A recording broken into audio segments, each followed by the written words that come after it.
창세기 11장 1절에서 5절 말씀, 구약성경 13면에 있는 말씀이 되겠습니다. 창세기 11장 1절에서 5절 말씀, 구약성경 13면에 있는 말씀입니다. 우리 한 절씩 교독하시고 마지막 5절 말씀은 한 목소리 합독하도록 하겠습니다. 제가 창세기 11장 1절 말씀 읽도록 하겠습니다. 온 땅의 언어가 하나요 말이 하나였더라.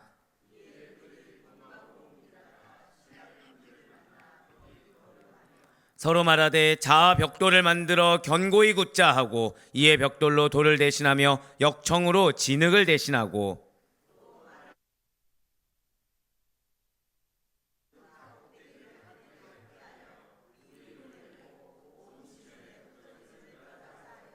함께요.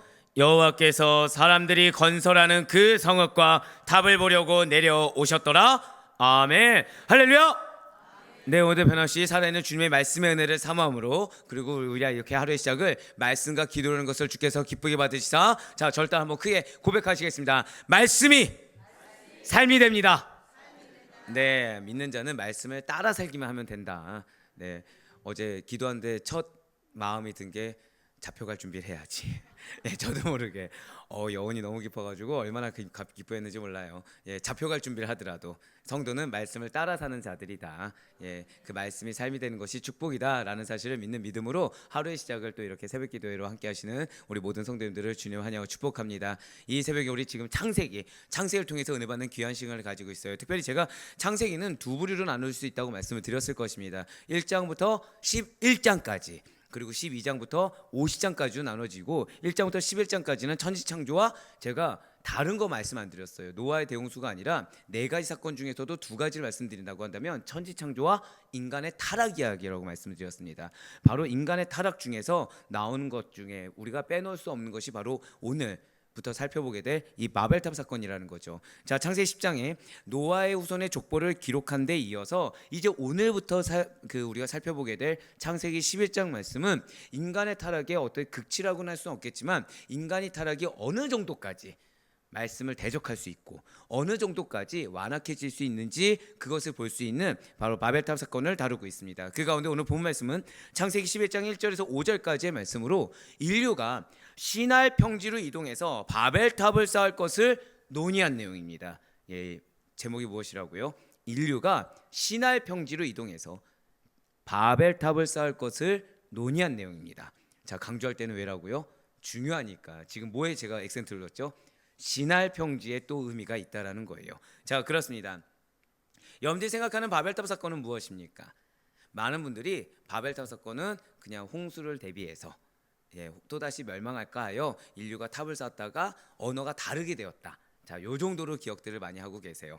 자, 인간들이 자신들로 하여금요, 좀 더 정확히 말씀드리면 자신들로 하여금 온 사방에 퍼져서 번성하여, 자, 어디에 악센트를 뒀죠 이번에? 온 사방에 퍼져서 번성하여. 지금 믿는 성도들은 선교적 사명이 다 있습니다. 예, 전도적 사명이 다 있다라는 거예요. 그러니까 우리는 온 땅 곳곳마다 왜 많은 믿지 않는 자들이 교회가 너무 많다고 하지 않습니까? 사실은 당연한 거라는 거예요. 왜냐하면 온 지역 곳곳마다 흩어져서 복음을 전하는데 그 복음을 전함으로 번성하여서 땅과 우주를 정복하기 원하셨던 하나님의 뜻이 있다는 거죠. 그런데 그 안의 뜻을 저버리고 모여서 탑을 쌓았다는 거예요. 그러다가 하나님의 강권적인 개입하심이 있었습니다. 징벌하심으로 말미암아 좌절되고 말았던 사건이 바로 이 바벨탑 사건이라는 거죠. 자, 이러한 바벨탑 사건은 신본주의와 인본주의의 정면 충동과 그 결과를 상징적으로 보여주는 결정적인 사건이에요. 자, 바벨탑 사건이 무엇이라고요? 절대 고백하시겠습니다. 신본주의와 인본주의의 충돌과 결과, 그게 바벨탑 사건이에요. 그러니까 많은 분들이 이제 신본주의 하면은 대략적으로 이제 출애굽 이후를 많이 생각하곤 합니다. 하지만 그것이 아니라 이 바벨탑 사건에 신본주의와 인본주의의 정면 충돌이 있었고요. 거기에 따른 결과가 어떻게 되는지 상징적으로 보여주지 결정적 사건이 바로 이 바벨탑 사건이라는 것입니다. 먼저는 과거 선악과 범죄 때부터 움텄던 인본주의가 이 인간의 죄성과 함께 그 얼마나 뿌리가 깊었는지 그것을 보여준 것이 바벨탑 사건이라는 거예요. 자, 무엇이라고요?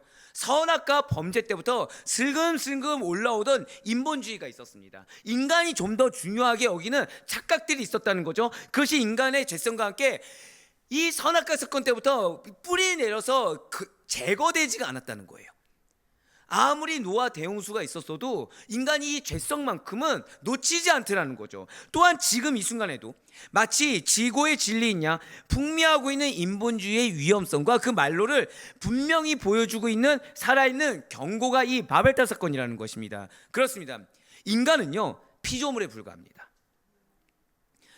그러한 인간들이 피조물인데도 불구하고 누가 만드셨습니까? 창조주 하나님이 만드셨죠. 그 창조주 하나님을 저버리고 나를 중요하게 여기는 거예요. 나를 최고의 기준으로 내세우면서 매사에 있어서 나의 뜻, 나의 생각, 나의 판단, 나의 방법만을 고집하는 것은 무엇보다 가장 먼저는 완악한 거라는 거죠. 그러니까 아무리 정답을 얘기하고 아무리 이치적이고 논리적으로 아무리 얘기한다 그래도 나의 뜻, 나의 판단, 나의 방법 내세우고 내가 기준 된다고 한다면 그것은 완악한 것에 불과하고 논리적으로도 엄연히 따지면 성립하지 않는 죄에 불과하다는 것입니다.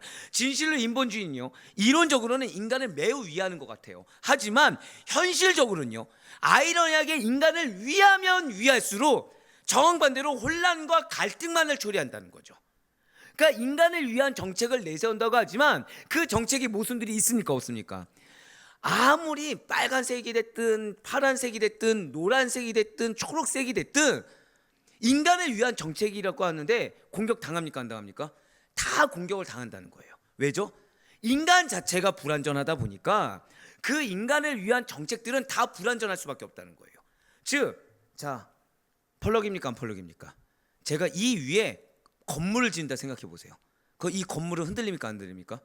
흔들리고 무너질 수밖에 없겠죠. 이게 인본주의의 판이라는 거예요. 그나마 이 정도가 되면 좋겠지만 이것만큼도 안 되는 게 인본주의입니다. 그런데 신본주의는 다르다는 거죠. 하나님은 전지전능하신 분이십니다. 오류가 없으신 분이세요. 그러니까 그분을 위해 살아가는 것이 아이러니하게 가장 안정적이고 가장 오차가 없을 수 있는 유일한 방법이 된다는 거예요. 예, 맞습니다.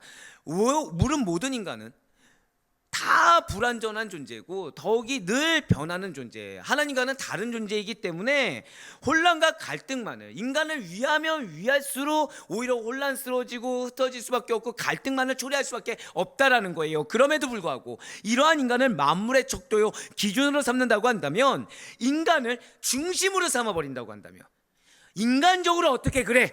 이미 이 말 나온 순간 틀렸다는 거죠. 이는 현실적으로는 제각과 한결같이 천태만상인 자기 자신과 자기의 생각만을 내세우는 꼴밖에 안 된다는 거예요. 그러니까 인간을 중심 삼는다고 한다면 아무리 공동체를 위해도 결국엔 어떻게 되는 것입니까? 오류가 생길 수밖에 없어요. 아무리 단체를 위한다고 한다고 하더라도 그 단체는 리스크를 가져올 수밖에 없다는 거죠. 그렇습니다. 인본주의라는 것 자체가 인간을 위하는 것 같지만 결국 인간에게 불행과 혼돈만을 가져오는 위험한 주의라는 거예요. 이에 하나님께서는 이러한 인본주의 토대 위에 쌓아올린 허망한 바벨탑을 즉시로 허무셨다는 거죠. 즉 바벨탑은 어디 위에 쌓였다고요? 절대 고백하시겠습니다. 인본주의 위에. 맞습니다. 바벨탑은 인본주의에 쌓아올린 인간의 욕망의 극치라는 거예요. 또한 이러한 바벨탑 사건으로 인해서 인간의 언어가 혼란케 되었다는 사실 우리 너무나도 잘 알고 있습니다. 이 사실은요 반대로 말해볼까요? 바벨탑 사건이 없었다고 한다면 언어의 혼란도 없었을 거라는 사실이라는 거죠. 의사소통의 매체인 이 언어의 혼란이 인류에게 가져온 불평과 장애라는 것이 얼마나 큰 것입니까? 만일 인본주의로 인해서 하나님을 대적하는 죄악이 없었다고 한다면 여러분과 제가 오늘날 겪고 있는 허다한 불편함이란 존재하지 않았을 것입니다. 그래서 하나님 말씀에 순종하여 따르는 것, 그 말씀대로 따라 행하는 것이 사실은 우리로 하여금 가장 안전하고 가장 편안한 길이 된다는 거예요. 자, 이러한 오늘 말씀의 시작이 되는 창세기 11장 1절과 2절 말씀 한번 보도록 하실게요. 온 땅의 언어가 하나요 말이 하나였더라. 이에 그들이 동방으로 옮기다가 시날 편지를 만나 거기 거류하며. 아멘. 자, 분명 온 인류는요 동일한 언어를 사용했어요. 자, 천지 창조 때 주어진 단일 언어가 계속 아무리 노아 대홍수였다고 하더라도 계속 전승되어서 내려오고 있었다는 거죠. 이러한 인간들이 지금 어디로 이동했습니까? 2절 보니까 동방으로 이동했다는 거예요. 동방으로 이동해 나갔습니다. 근데 여기서 원어 성경에서는 뭐라고 얘기하냐면 동편으로 떠났을 때예요. 자, 동방으로 옮기다가 아니라 원어는 뭐라고요? 동편으로 떠났을 때. 이거는 단순히 동쪽으로 갔다라는 방향을 말하는 것이 아닙니다. 방향만을 뜻하는 것이 아니라 하나님이 계신 곳에서 멀어져 갔다.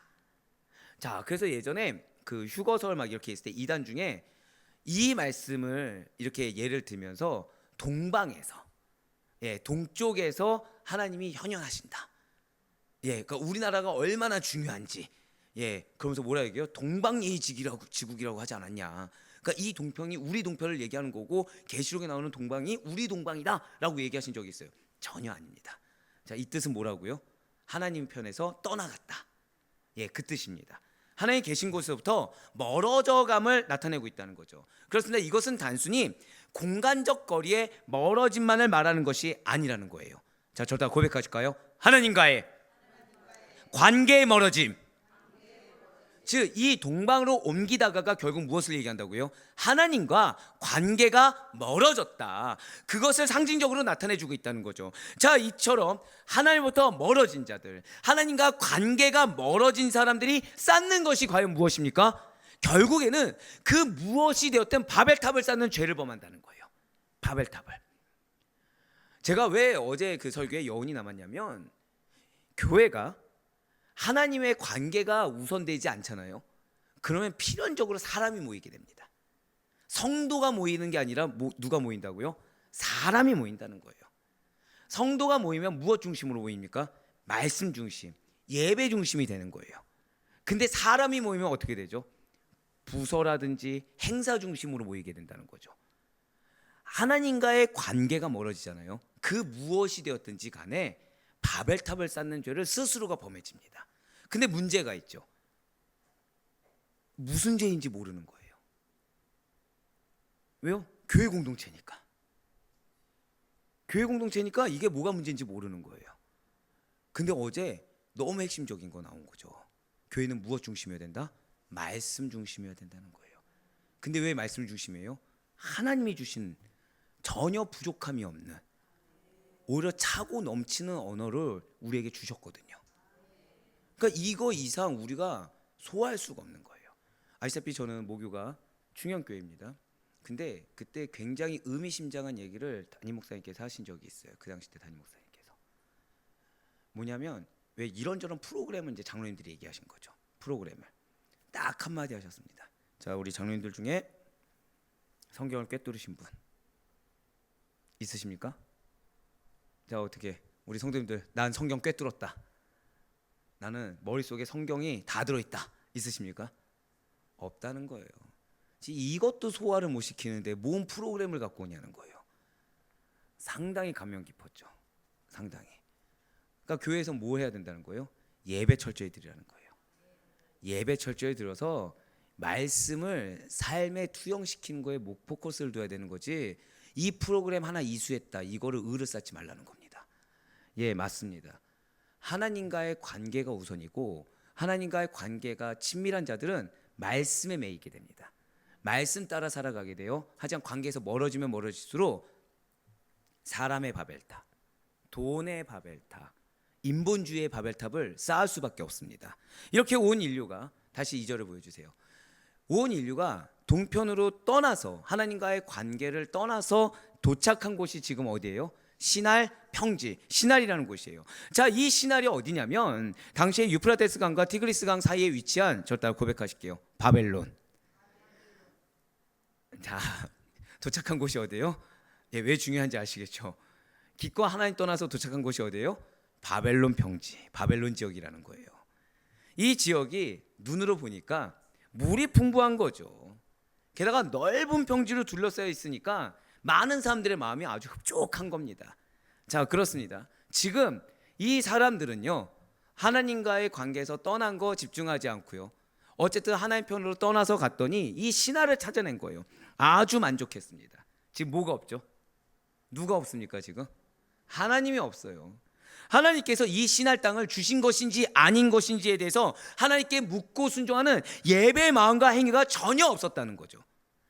그들은 하나님의 의사와 전혀 관계없이 떠났고요, 하나님의 뜻하심과 전혀 관계없이 나의 판단에 따라 이 일을 결정하고 행동에 옮기며, 절대 고백하실게요, 자기 만족이 있었다는 거예요. 근데 자기 만족이 휩싸인 곳이 어디예요? 바벨론. 뒤에 자신들을 멸망시킬 바벨론. 당시에 그들은요, 하나님을 예배하는 것보다 안락한 생활을 추구하기 위해 더 많은 노력을 기울였습니다. 그 결과 시날 평지를 발견했고요, 바벨론 지역에서 그곳에서 만족했다는 거예요. 그래서 하나님의 의사와는 상관없이 자기 만족에 취해서 거기서 여기서 영구히 거주해야겠다라는 생각을 가졌다라는 것이죠. 분명 하나님께서는 인간들이 하나님의 뜻에 따라 하나님과만 친밀한 교제를 나누며 동시에 땅에, 절대 고백하실게요, 편만하라, 예, 땅에 편만하기를 원하시고 요구하셨습니다. 하지만 인간은 나의 안락을 위해서, 나의 만족을 위해서 오만하게 내가 원하는 곳에 정착하려고 했다는 거죠. 이러한 인간이 무엇이라고 이야기하는 것입니까? 하나님은 땅에 흩어져서 거기서 번성하라고 했는데 지금 나는 이 시날 평지가 좋사오니라고 멈춰있는 인간, 자기의 만족에 휘어싸여서 여기에 도취된 인간이 뭐라고 얘기합니까? 창세기 21장 3절 말씀 보시길 바라요. 서로 말하되 자 벽돌을 만들어 견고히 굽자. 이에 벽돌로 돌을 대신하며 역청으로 진흙을 대신하고. 아멘. 지금 이게요, 여러분들 굉장히 중요한 메시지입니다. 이게 일견 봤을 때는 그냥 이랬나 보다, 만들었나 보다 했잖아요. 여기에 인간의 모습이 나와 있어요. 지금 붉은색으로 뭐라 되어 있죠? 벽돌을 만들어 견고히 굽자. 자, 이렇게 벽돌을 만들고, 자 이거를 굽고, 게다가 그 밑에 보면은 역청을 진흙으로 이렇게 굳혀서 사용한 일이 쉬운 겁니까, 힘든 일입니까? 당시에 왜 출애굽기만 해도 노역이 무엇이었죠? 예, 그러니까 노예에게 지금 명령한 게 뭐였습니까? 출애굽기 때. 이보다 한참 뒤에 출애굽기, 거기서 뭐 시켰죠? 진흙으로 벽돌을 구워라. 그렇죠? 이게 노역이었어요. 자, 그런데 지금 뭐라고 하고 있어요? 서로 말하되. 그러니까 지금 이들은 누가 시키지 않았습니다. 하나님 명령하지 않았어요. 근데 굳이 힘들게 나중에 노예들이나 할 만한 행동, 탑을 쌓는 고되고 어려운 작업을 하기 시작했어요. 근데 이거 지금 뭐라냐? 서로가 서로를 격려하고 있다는 거예요. 서로가 서로를 격려하면서 행하고 있다는 거죠. 지금 무슨 말씀이냐면, 이들이 지금 이거 전체적인 원어 의미를 보잖아요. 벽돌을 만드는 거 있죠, 제가 지금 붉은색 하는 거, 여기에 상당히 큰 의미를 부여시킵니다. 그리고 열심을 다하는 거예요. 그러니까 이 행사에 의미를 부여했어요. 이 행사에. 그래서 옆에 있는 사람들이 힘들어하니까 서로 격려하는 거예요. 그래, 힘들 수 있어. 근데 이거는 굉장히 중요한 일이야. 이거는 사명이야. 이거 해가는데, 야, 사명을 다하는데 당연히 힘들지라고 의미를 부여하고 있는 거예요. 굉장히. 지금 벽돌을 햇빛에 그냥 말린 게 아닙니다. 그냥 굽자가 아니고 어떻게 굽자? 견고히 굽자. 벽돌을 불로 구웠어요. 굳이 햇빛에 그냥 딱 놔둬서 말린 것도 아니고 뜨거운 가마처럼 벽돌을 구웠다는 겁니다. 그러니까 내구력이 강한 벽돌을 만들어서 사용했어요. 즉 지금 이 바벨론 평지에 모인 사람들은요, 힘을 합했습니다. 정성을 모으며 온갖 노력을 다 기울여서 누가 힘들어하면 격려하면서 서로 건설했다는 거예요. 서로 건설하는데 이게 문제인지 발견하고 있습니까? 못하고 있습니까? 못하는 거예요. 왜요? 옆에서 격려해주고 있거든요.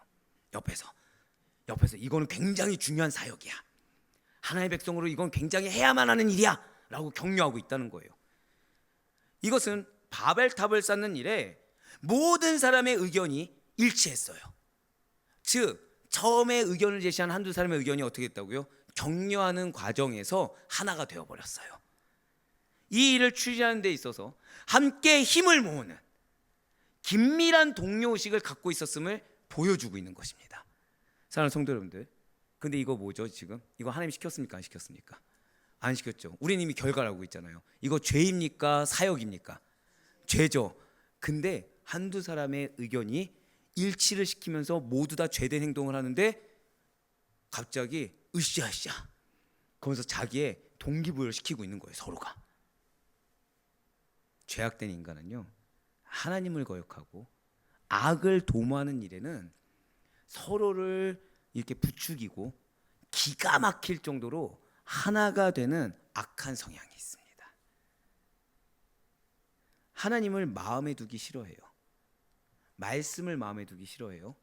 그래서 다른 걸로 대체하려는 그들이 바벨탑을 쌓음으로 해서 하나가 되었어요. 자, 지금 이들 예배 드렸습니까? 그냥 임의로 떠났습니까? 이미 이전에 어떻게 해서 신할평지에 도착한지 우리는 알고 있잖아요. 예배로 간 게 아닙니다. 말씀을 간 게 아니에요. 자기 소견대로 갔습니다.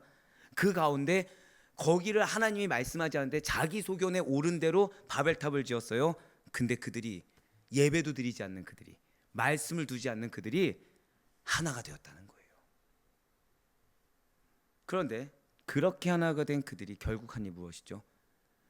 세상 말로 그 어마어마한 고생, 어마어마한 중노동, 그것도 몇백 년 뒤 막 이렇게 있었을 때는 더 노예나 했을 그런 일들을 그들이 자행하는 그 일들이 결국엔 뭐죠?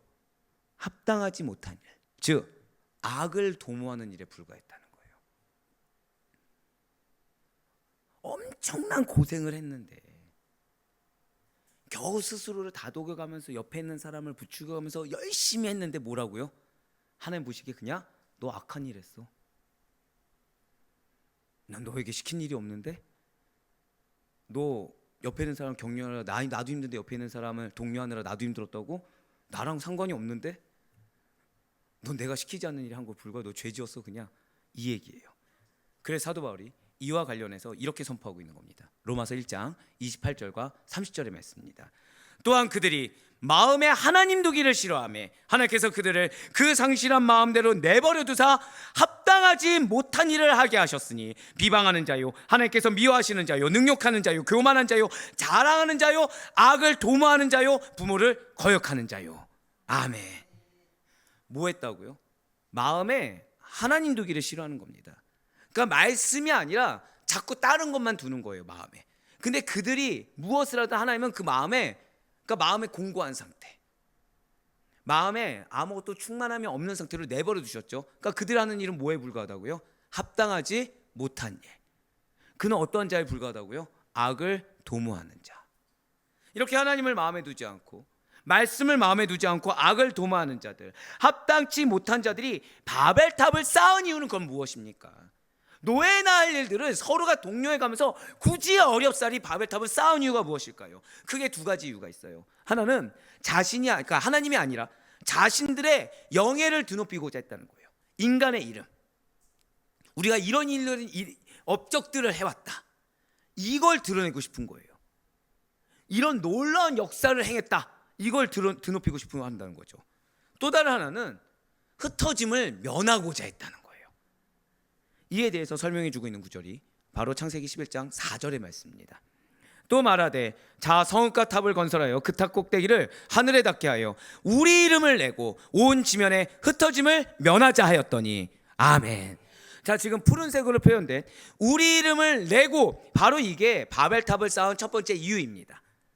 하나님을 배제하고요, 인간의 명성을 드러내는 인간적인 노력으로 바벨탑을 쌓은 거고요. 그러니까 옆에 있는 사람 뭘 독려했는지 아시겠죠? 너의 이름이 여기 기록되는 거야. 너의 이름이 남는 거야. 너의 이름이 여기에 놀랍게도 이렇게 기록이 돼서 영원무궁하게 너의 이름과 너의 가문은 남게 될 거야. 이러한 인위적인 노력, 당연히 실패할 수밖에 없는 거죠. 왜요? 인간의 노력이니까. 그리고 붉은색으로 표현된 온 지면의 흩어짐을 면하자, 이것이 바로 바벨탑을 쌓은 두 번째 이유입니다.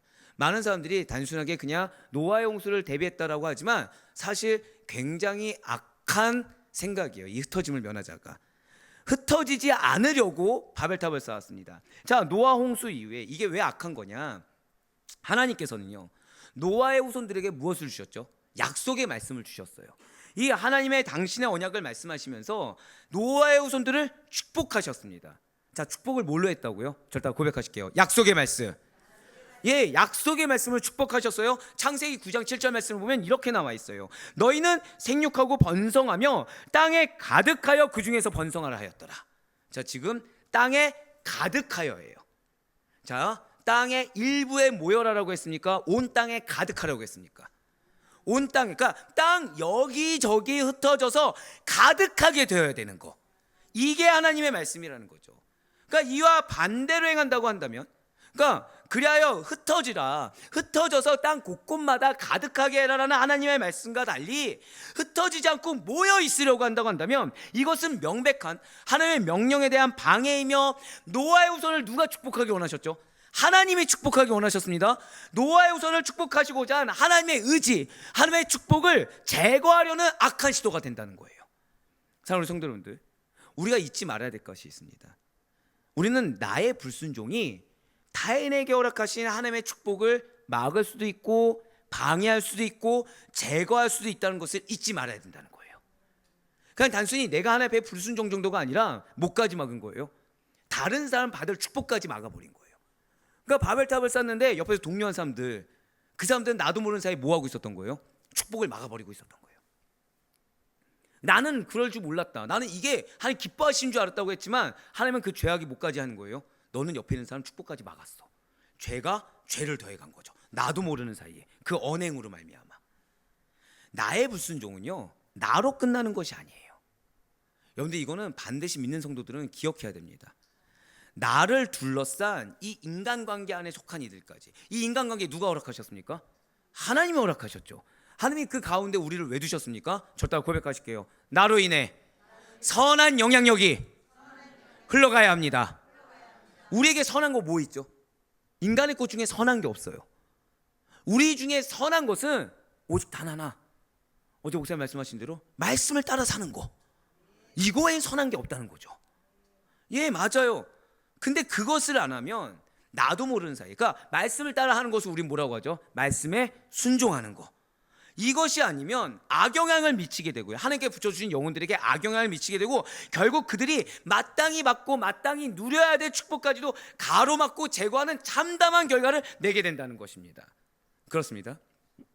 하나님께서 흩어지라고 하면 흩어져야 돼요. 저는 이 자리에서 미리 말씀드리지만 저의 사명은요, 아델포이가 대형교회 되는 게 아니에요. 분립개척입니다. 하나님께서 분가하라면 분가하는 거고요, 분립개척하라면 분립개척하는 거예요. 이유가 뭐죠? 오늘 말씀 보셨죠? 우리는요, 여기에 모여서 큰 건물 짓자가 아닙니다. 우리는요, 흩어져서 곳곳들마다 굳건한 복음의 교회가 세워지는 거, 굳건한 말씀의 교회가 세워지는 거, 이거예요. 그리고 두 번째로 제가 말씀드린 게 있죠. 제 의지 중에 하나가, 두 번째가 무엇이었죠? 이후에 아델포에 임시 있습니까? 없습니까? 없다고 말씀드렸어요. 왜냐하면 이유는 하나예요. 어쩌면 제 아들이 훌륭할 수도 있습니다. 근데 성도님들이 제 아들을 바라볼 때 누구의 아들로 보시게 되죠? 저에 대한 아들로 보게 되세요. 저에 대한 아들로. 그럼 여러분들 눈에 필터가 돼 있을까요? 안 돼 있을까요? 필터는커녕 가림막이 있죠. 사랑이라는. 아니었군요. 네, 냉정하게 보실 거였군요. 네. 근데 부교육자는 누가 경험합니까? 여러분들이 냉정하게 경험하시는 거예요. 그러니까 부교육자 중에서 뽑으신 게 제일 좋아요. 부교육자 중에 이 부교육자가 말씀이 가장 좋았더라, 이 부교육자가 은혜가 되었더라, 그걸 그렇게 뽑는 게 맞습니다. 그 다음에 제 세 번째 의지는 말씀드렸죠. 뭐죠?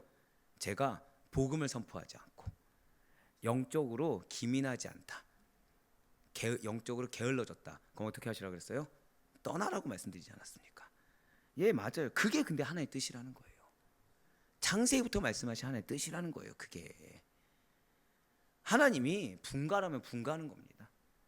하나님이 흩어지라고 하면 흩어져야 되고, 멈추라면 멈춰야 되고, 그리고 가라 하면 가는 거예요. 근데 그렇게 하지 않고 하나님의 뜻 묻지 않고 내 인간적인 생각을 하잖아요. 기껏 도착한 곳이 어디예요? 바벨론, 신할 평지. 근데 그곳을 어떻게 보고 있어요? 너무 좋게 보는 거죠. 뒷일을 생각하지 못한 채 그것을 너무 좋게 생각하는 착각 가운데 거할 수밖에 없다라는 것입니다. 흩어지는 것이 하나의 뜻이면 결코 모이려는 시도를 해서는 안 된다는 거예요. 더불어 함께 살자. 아멘 하시면 안 되는 거예요. 네. 얼마나 아름답고 선한 말처럼 느껴집니까? 우리 더불어 함께 살자는데. 하지만 하나님께서는요, 죄송한 말씀이지만 우리들이 한둘 모여서 죽고 못 사는 사이가 아니라 편만하게 흩어져서 복음을 증거하고 하나님의 뜻만을 이루며 살기를 원하시는, 저를 따라 고백하실게요. 범공동체적인, 맞습니다. 범공동체적인 방향성을 가지고 행하기를 촉구하신다. 이 사실 잊지 마시길 바라겠어요.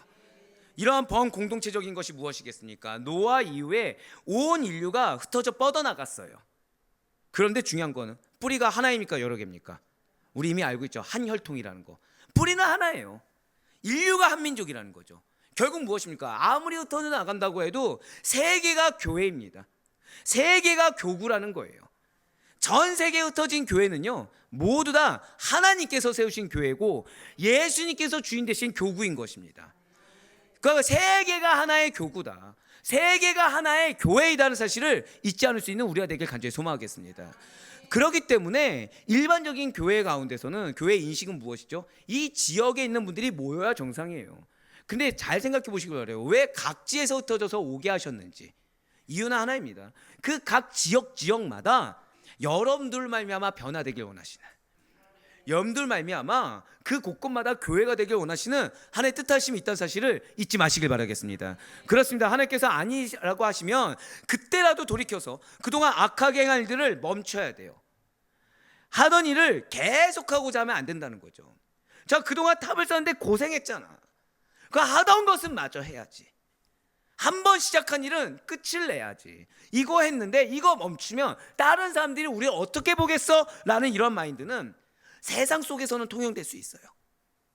하지만 한 걸음이 됐든 두 걸음이 됐든 하다못해 몇만 보가 되었든 하나님께서 그 걸음은 아니야, 그거 멈춰야 돼 라고 하면 당장 그만둬야 될 줄 믿으시길 바라요.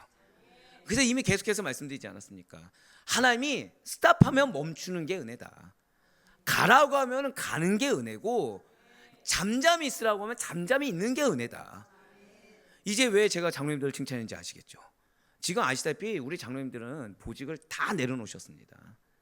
지금 뭐만 하고 계시죠? 기도, 예배. 이거 쉬울까 어려울까요? 불가능에 가까운 일이에요. 불가능에 가까운 일이에요. 아무리 지난주에 이제 오 목사님께서 직분에 대해서 잠깐 말씀하셨지만, 섬김은 누가 하죠? 봉사 누가 한다고 했어요? 집사. 그렇게 얘기했지만 그래도 한국교회 정서상 보통 누가 일들 하십니까? 장로님들이 일하신 게 맞거든요. 근데 우린 그걸 알아야 됩니다. 우린 교회예요, 교회. 교회에서 우선이 무엇이죠? 말씀이에요. 그래서 하나님께서 우리 교회를 기뻐하시는 거고, 우리 교회에 계속해서 말씀을 주신 이유가 그거예요. 말씀 주신 이유 다른 거 아닙니다. 순종하기 때문에. 근데 그 순종은 한두 명이 되어서는 안 돼요. 모두 다 말씀에 순종하셔야 됩니다. 지금 내가 생각한 어떤 방향성은 중요하지 않아요. 하나님의 말씀 가운데 아멘으로 순종하는 거, 이것이 진실로 축복된 길이라는 사실을 잊지 마시길 바랍니다. 한번 창세기 11장 4절의 상반절 한번 보시길 바라요. 지금 붉은색으로 표현된 부분을 보시면 성읍과 탑을 건설하여 그 탑 꼭대기를 하늘에 닿게 하여 라고 나와 있어요. 자, 이게 뭐냐면요, 자, 이전에 에녹성을 알고 있을까요, 모르고 있을까요? 알고 있죠. 근데도 포기를 모르는 거예요. 여러분들 그거 아셔야 됩니다. 악한 거는요, 사람들이 의지가 어마어마합니다. 포기를 몰라요. 아무리 아닌 걸 알아도 끝까지, 왜 그런 거 있잖아요. 칼을 뽑았으면 네, 무라도 잘라야 된다, 썩은 무라도 잘라야 된다는 말도 안 되는 기조를 갖게 된다는 거죠. 이게 뭐냐면 멈추지 않고 계속해서 쌓아나가자는 거예요. 자, 만약에 애굽에서 노예였을 때 이 얘기를 바로 왕이 했다고 한번 생각해 보세요. 자, 너희 탑을 쌓아야 되는데 멈추지 말고 끝까지 저 하늘 닿을 때까지 쌓아봐 라고 하면은 반란이 일어나겠습니까, 안 일어나겠습니까? 반란이 일어나죠. 무슨 차이인지 모르겠어요. 근데 지금 이거를 어떻게 하고 있다고? 생각이 다 일치돼서 그래 쌓자. 훨씬 더 힘든 중노동인데, 사람이요, 악한 자의 말에는 쉽게 현혹됩니다. 사람이 악한 자의 말에는 자신이 어떤 리스크를 갖고 있고 어떤 무모한 행동을 하는지도 모른 채로 악한 자의 말에는 쉽게 미혹이 된다는 거예요. 예, 지금 맞아요. 악을 도모하는 데 있어서 멈춤이 없도록 이들이 뭐 하고 있는지 아십니까? 절대 고백하실게요. 의미 부여. 의미를 부여하고 있는 거예요. 계속. 앞에서 서로 격려합니다. 사람들이 힘들었을까요? 안 힘들었을까요? 힘들어하는 자한테 생기니까 어떻게 하는 거예요? 의미를 이제 부여하는 거예요. 상당한 의미를 부여하는 거죠. 마치 저기까지 도달을 해야 무언가 큰 상급이 있는 것처럼 계속해서 의미를 부여하고 있는 것입니다. 그래서 악을 행하는데 서로 죄책감을 가지지 않게 서로가 서로를 의미 부여를 해주고 있는 거죠. 이렇게 탑 꼭대기를 하늘에 닿게 하자는 교만과 의욕이 얼마나 큰 것인지 모릅니다. 서로가 이게 얼마나 교만이고 얼마나 악한 행동인지 서로가 이렇다고 하니까 이제는 분별하던 자들조차도 분별이 안 되는 거예요. 인생의 목표가 뭐가 되는 거예요? 탑을 끝까지 올리는 거. 그러니까 이전에는 이게 왜 해야 되는지 모르는 사람조차도 이제 다 동화되기 시작하는 거죠. 다 뭐가 없으니까? 하나님과의 관계가 없으니까. 뭐가 없으니까? 말씀이 없으니까요. 말씀이 그래서 중요합니다. 말씀은 우리를 분별케 합니다. 최소한 내가 그 분별을 바로 모른다고 하더라도 말씀 따라 행하는 가운데 깨달음이라는 걸 주세요. 예, 맞습니다. 피조물에 불과한 인간의 헛된 교만은요, 정확히 말씀드릴까요? 말씀이 없는 인간의 헛된 교만은 반드시 좌절할 수밖에 없습니다. 하나님의 영광을 위해 살아갈 인간이 말씀이 없으면 누구를 위해서 살게 될까요? 나를 위해 살게 돼요. 나를 위해 살려는 이기적인 인생관에 적게 되었을 때 하나님께서는 이들을 반드시 낮추시게 하신다는 거예요. 마지막으로 창세기 11장 5절 말씀 보시길 바라요. 여호와께서 사람들이 건설하는 그 성읍과 탑을 보려고 내려오셨더라. 아멘. 이거 굉장히 무서운 구절입니다, 여러분들. 5절 진짜 무서운 구절이에요. 자, 이게 지금 하나님께서 그래? 너희가 건축하는 거 어느 정도 건축했어? 라면서 바벨탑 건축의 외형적인 진행상을 살피시겠다는 의미가 결코 아니에요. 바벨탑을 건축하려는 인간의 죄악된 동기와 바벨탑과 관련된 재반상을 하나님께서 정확히 말씀드릴까요? 심판 이전에 정확히 파악하시겠다는 거예요. 그러니까 너가 지금 하는 거 이 동기가 무엇인지 내가 직접 그 마음속을 감찰할 거야. 그리고 그 재반상을 얼마나 너가 행했는지를 내가 정확히 파악할 거야. 지금 붉은색으로 보면 여호와께서 내려오셨더라라고 되어 있습니다. 자, 이것은요, 하나님께서 인간의 눈에 보이게 직접 이 땅에 오셨다는 의미가 결코 아니에요. 이 땅 가운데 현현하셨다는 의미가 결코 아닙니다. 하나님께서 이 바벨탑과 관련된 모든 사항들을 세밀하게 살피신 것을 실감나게 묘사한 표현이라는 거죠. 자, 이처럼 하나님께서는요, 인간의 죄악된 행동뿐만 아니라 인간의 속마음과 그 안에 있는 진짜 동기와 숨어서 행하는 모든 것까지도 하나도 빠짐없이 감찰하시는 전지하신 분이세요. 그러니까 아무리 인간의 언어가 그래서 감추려고 해도 하나님은 그 모든 것을 다 이미 알고 계시다는 거죠. 진실 하나님께서는 그래서 우리의 행위와 행실을 감찰하시고 마음의 중심까지도 다 아시사 그에 따라 보응하시는 분이십니다. 사람이 아무리 말로 현혹해서 거기에 넘어갔다고 하더라도 그것에 넘어간 것에 사람의 마음이 무엇인지, 미혹된 자의 마음의 중심에 뭐가 있는지를 다 감찰하신다는 거예요. 우리는 이것을 통해서 하나님께서는 악을 당장 즉시로 징계하기도 하시지만 때로는 죄악이 관영할 때까지 참기도 하시고 이 세상 마지막 날까지 죄인을 그대로 두시기도 하신다는 것을 알 수 있다는 거예요. 자, 지금 바벨탑을 쌓는데 인간이 어떤 상태인지 4절까지 이미 다 나와 있습니다. 이미 시날 평지에 도착한 것 자체로 이미 끝난 거죠. 그런데 하나님 어떻게 하고 계세요? 한번 그 마음까지도 다 보는 과정을 또 겪으시는 거예요. 그 재반 사항까지도 파악하는 그 모든 과정을 다 겪고 계시다는 거죠. 자, 이때까지 탑이 쌓아 올라갑니까? 안 올라갑니까? 올라가죠. 올라가죠. 어떻게 여길까요? 아, 그래, 우리 이루고 있어. 거봐, 우리가 하나가 되니까 뭔가 되잖아. 우리가 하나가 되는 게 중요해 라고 했던 그 형통은 결국에는 하나님의 공의에 의해 반드시 끝장나게 되는 것입니다. 사랑하는 우리 성도 여러분들, 그러니 여러분들 마음 가운데 딱 하나, 오늘 정말 여러분 두고 기도하셔야 될 게 이거예요. 주여, 내 마음에 하나님만 두기 소망합니다. 이거 기도하셔야 돼요. 많은 분들이 기도를 할 때 기도 제목이 결국 무엇입니까? 나의 간절함이잖아요. 그러다 보니까 하나님만 두지 않는 경우가 많아요. 사람을 두고 환경을 두고 기도하는 경우가 너무 허다합니다. 그렇지만 우리는 하나님만을 둬야 돼요. 악을 도모하지 말아야 됩니다. 나로 시작된 불순종으로 인해서 타인의 축복을 가로막는 불상사가 생기지 않도록 스스로 깨어 기도하며 스스로 먼저 주의해야 돼요. 여러분들 영적 공격이 있을 수 있어요. 근데 영적 공격이 있을 때 여러분들 공격하는 대상자를 보면 안 됩니다. 공격하는 환경을 보면 안 돼요. 그럴수록 무엇을 알아? 마음을 지킬 수 있어야 돼요. 하나님만을 마음에 두셔야 됩니다. 그래서 이 상황 가운데 이 사람과의 관계 가운데 지금 하나님이 나의 마음을 지금 지켜보고 있다는 사실이 잊지 말아야 돼요. 그래서 지금 내 마음이 지금 인본주의인지 내 마음이 신본주의인지 그것을 분별할 수 있어야 되는 것입니다. 악을 도모하지 마시고 말씀이 임하시면 그에 따르는 순종의 자세가 필요하다는 거죠. 하나님께서 멈추라고 하면 멈춰야 돼요. 하나님께서 아무것도 하지 마라, 그 아무것도 하지 말아야 돼요. 왜죠? 그때가, 죄송합니다, 우리 장로님들만 저 따라 고백하실까요? 우리 장로님들, 권사님들, 은혜의 때입니다. 은혜의 때라는 거예요. 여러분들 제가 한번 말씀드릴까요? 2주 전부터 기도가 폭발적으로 돼요. 제 몸이 힘들 정도로 주체를 못합니다. 여러분들의 12분의 기도가 저한테 크나큰 도움이 되고 있는 거예요. 그러지 않았으면은 저조차도 힘들 수가 있었겠다는 생각을 하는 거예요. 근데 만약에 우리 6분의 장로님께서 여전히 내 방향, 내 길, 내 사역 요게 매여 있었다고 한다면 우리 교회는 영적으로 하나 되기엔 힘들었을 것입니다. 제가 수예배 들 때마다 무슨 생각이 드는지 아십니까? 아, 기도한 결과다. 그래서 이 설교를 우리가 들을 수 있는 은혜를 받은 거고 이 설교에 아멘으로 할 수 있는 영적 수준을 갖출 수가 있게 된 것이다 라는 마음을 갖게 돼요. 맞습니다. 하나님이 멈추라고 할 때 내 마음엔 내가 기껏 이만큼 쌓았는데 이걸 멈추라고 내 인간적인 마음은 괴로울 수 있지만 그때가 어느 때라고요? 은혜의 때예요. 또는 나보고 인내하라고 할 때 그때가 또 은혜의 때입니다. 결국 무엇입니까? 저 다 고백하실게요. 나에게 말씀하시는 때가 은혜의 때입니다.